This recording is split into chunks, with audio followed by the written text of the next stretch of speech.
Have you ever poured your energy into helping someone only for them to turn on you? You offered your time, your support, and your genuine care when they needed it most. But instead of gratitude, you were met with distance, resentment, or even betrayal. It's a deeply confusing and painful experience that leaves you asking, why does this happen? If you have felt this sting, know that you are not alone and your feelings are valid. The easy answers, like saying they were just jealous or ungrateful, often do not feel true. The real reason is often quieter and more complex, rooted deep in human psychology. It has to do with an unspoken debt and a hidden threat to a person's sense of freedom. Understanding this can free you from the weight of feeling personally attacked. It all starts with a concept psychologists call the unspoken debt.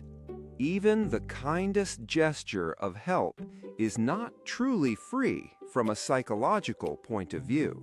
Imagine someone insists on buying you an expensive dinner that you never asked for. A part of you, however small, may now feel a subtle pressure to repay that gesture. This creates a quiet power imbalance in the relationship. The person who helps is placed in a one-up position of being strong and capable, and the person who receives help is placed in a one-down position of need. For many people, this feeling of being one down is deeply uncomfortable.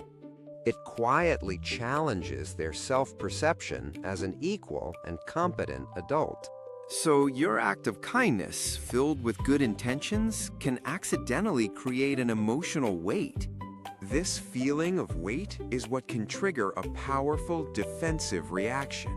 There is a well-known concept in psychology called psychological reactance.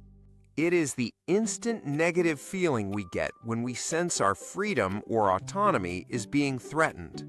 That unspoken debt from the help you gave can feel exactly like that kind of threat.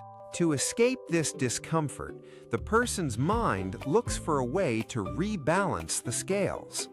Often, this happens by subconsciously devaluing the help they received. They might start thinking, it was not that big of a deal, or I could have managed on my own. And sometimes, to truly break free from the debt, they devalue the helper. They start to notice your flaws, question your motives, or rewrite the story of your kindness. This is their mind's clumsy attempt to regain a sense of control and equality. But for you, on the receiving end, this sudden shift feels like a shocking betrayal. But this is only half of the story. To fully understand it, we sometimes need to gently look at our own role.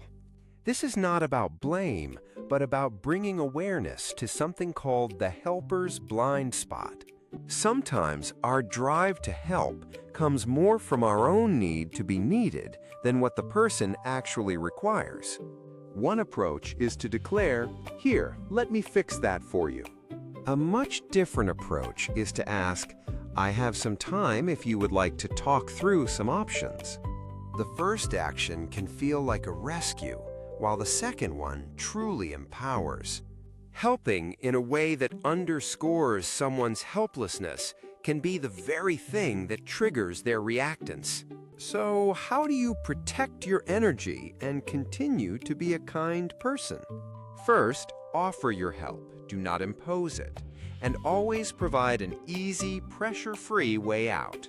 This communicates that you respect their autonomy even more than you want to solve their problem. Second, aim to empower, not to save. Be a sounding board that helps them find their own strength and their own solution. This builds them up instead of accidentally creating a debt they feel they cannot repay. If these insights are resonating with you, subscribe for more stories that explore the human mind. This entire dynamic, the tension between giving and receiving, is the core of the helper's dilemma. Your act of kindness created an unspoken debt which triggered their internal fight for autonomy. Their painful reaction was likely not a judgment of your worth. It was a reflection of their own deep internal struggle for a sense of control.